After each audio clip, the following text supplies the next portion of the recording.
Buongiorno, I'm Sarah Murdoch of Adventures with Sarah, and today I want to talk to you about choosing clothes for a complicated trip.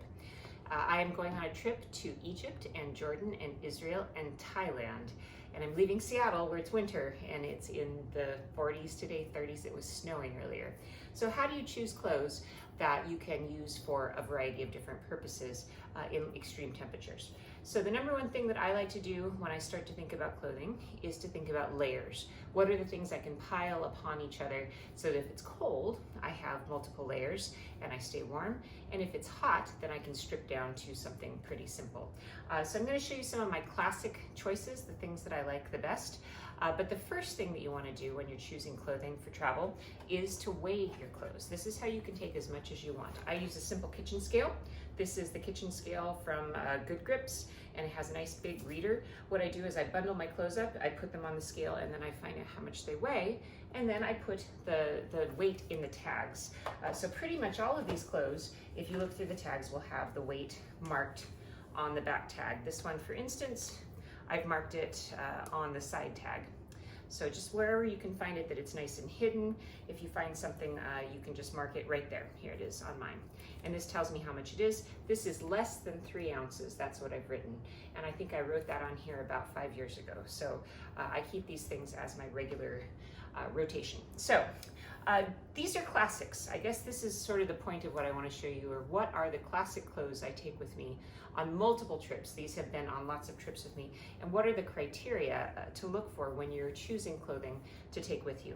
The first thing is, you don't have to take clothes that are new. You can go through your own closet and find things that'll meet these criteria, and you'll walk away with a nicely packed bag of things you already know you like. So start there, look through your closet, see what matches your criteria in terms of layering, in terms of temperature, in terms of style, and also weight, and then see if that's going to work for you. And if not, then you can shop using some of these criteria. So this is one of my favorite tops that I've ever traveled with. It was just a top from the Gap. It's made of kind of a cotton gauze. It weighs less than 3 ounces, so it's about 2.5 ounces. When I put that into perspective of what something normal weighs, a normal t-shirt is going to be 5 to 7 ounces. So this is much lighter, and the reason is it's made of a cotton gauze. It's a little sheer, but that's okay because I can layer. If I'm in a really hot environment, I wear a nice kind of cute sports bra underneath it that looks a little bit like a top. If it's cold, then I can put t-shirt or a tank top underneath, and I can layer it up and then put a sweater over the top. So a nice piece like this is great. I also love that it has the 3/4 length sleeves. I know some women are really concerned about showing off their upper arms, and believe me, I feel ya. So it's nice to have something that covers your arms down to your elbows. Also, I'm going to be in Thailand where it's really modest. You have to have a really modest way of dressing that's more culturally appropriate. So this has been a winner for many, many years, and I'll keep on using it. I also think it's kind of pretty and feminine, and it just it works for me. So that's one of my favorite pieces that I've ever traveled with. And I hope that that's kind of a good guide for you. Similar idea, I bought this in Sicily, and it's the similar material, kind of a gauze, and it's a long shirt, a long button-up shirt. Now, I can use this as like a dress. I can use it as a beach cover-up. I've used it as pajamas. I can also take it and I can tie it around my waist, and I can make it into more of a short top than anything. And apparently it's also a cat toy. So really good idea to find these very, very super lightweights. This one comes in at 4 ounces, and it's basically a dress, if you can see how long it is. It goes all the way down to not quite my knees, but long enough that I can wear it as a dress with a belt if I want as well, maybe with something underneath, of course. So lightweight gauzes, that's the first kind of material you want to look for. The next kind of material that I suggest looking for are super lightweight cottons. Cotton batiste is a material that's really, really finely woven cotton. This is from Liberty of London, and I actually made this shirt, but you could find something like this at a store, or if you sew, you can also just order material like this and make something yourself. This comes in at under 3 ounces, so again, incredibly lightweight, and it's cotton batiste, so it's very, very thin, but it's also durable. It's got a super fine weave. This is not inexpensive, I'll warn you. Liberty cotton, it comes, it's usually around $20 to $30 a yard, but this was made with a single yard. So you can make a whole top for that, and this lasts a long time. The other thing that's nice about it, it doesn't wrinkle as much as other cottons because it's so finely woven.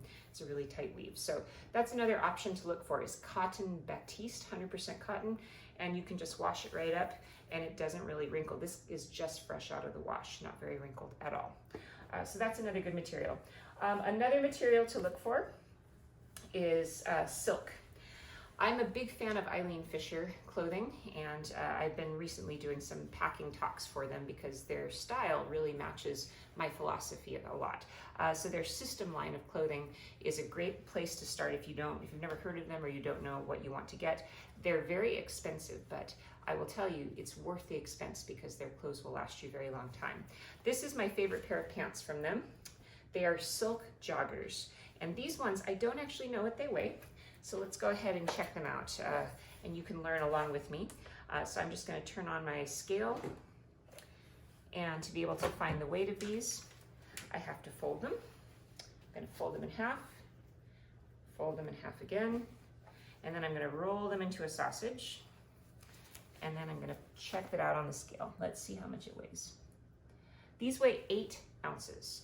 And to give you a perspective, a pair of jeans weighs anywhere between 14 and 20 ounces, depending on your size and all of that. So these weigh almost nothing for a pair of pants that go all the way to my ankles. They're made of 100% silk. And I know it may sound crazy to wear silk pants, but believe me, these silk joggers are probably the best travel pants that I've ever bought. And I've actually got them in 2 colors now. These are a strange brown color. I got them at the rack. I think they were around $90. To get them directly from Eileen Fisher, they're closer to $2 or $2.50. And I know that sounds insane to spend $250 on pants, but the black ones that I own, I've been using for over a year, I guess, and they're basically my main travel pants. They have pockets, and they're so comfortable, and they wash up beautifully. You don't even have to do anything special to take care of them. So silk, even for pants, is a really great idea. Also, in my little box of magic tricks, here's another lightweight cotton top. This is just a regular cotton. This is from Eddie Bauer. I've had this top for quite a number of years now, and it has this lovely kind of lace detail, but it's a very, very thin cotton. So again, these shears, maybe you wouldn't be attracted to something like this normally. I love these shears because I can layer them with sports bras or tank tops and then put things over the top as well, and they don't weigh anything at all. This one comes in around the 3-ounce mark as well. What else do I have in here? Oh, my favorite, cashmere. You guys know that I love cashmere. And cashmere is not just a fad. Cashmere is something that is worth investing money in, but it doesn't necessarily break the bank. This is from the rack, from Nordstrom Rack. I think I paid about $70 for it. It's just a basic black cardigan.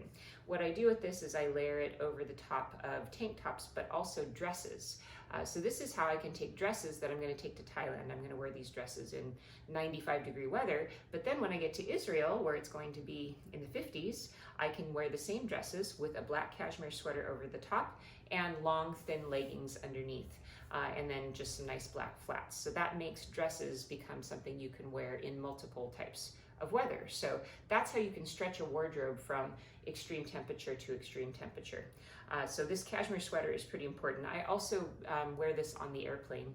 Sometimes I'll even sort of splurge a little bit and I'll bring 2 cashmere sweaters, a pullover and then a cardigan. But the cardigan, if you're going to have one cardigan, make sure it's made of 100% cashmere and just spend the money.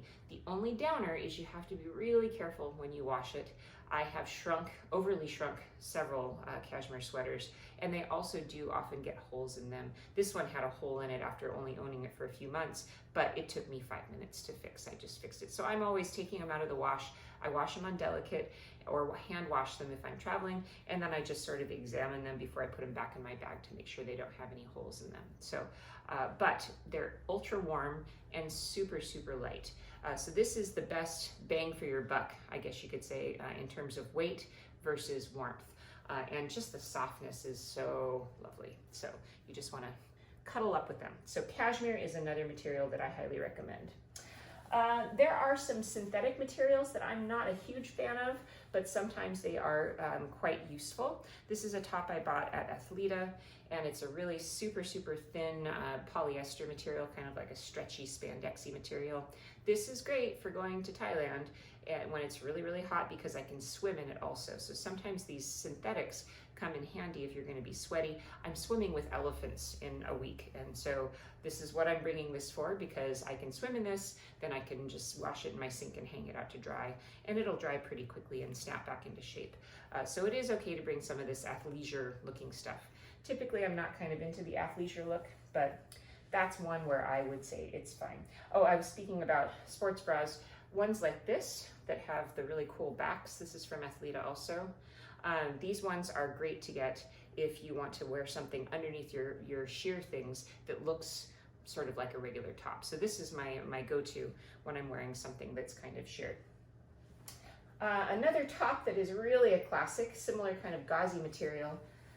I got this, gosh, in Florence. I think I paid €5 for it. 100% cotton, but again, it's that gauze material. So something else to look for. It doesn't weigh anything, goes with everything, always looks fine. More silk. This is a silk top from Banana Republic. Doesn't weigh anything, but looks pretty cute. Reminds me of Sicily, which is my favorite place. So that's another good item. And let's see what this comes in at. This comes in, my tag says, comes in at 4 ounces. So not too bad at all. Another Eileen Fisher item. This is a silk tank top from Eileen Fisher.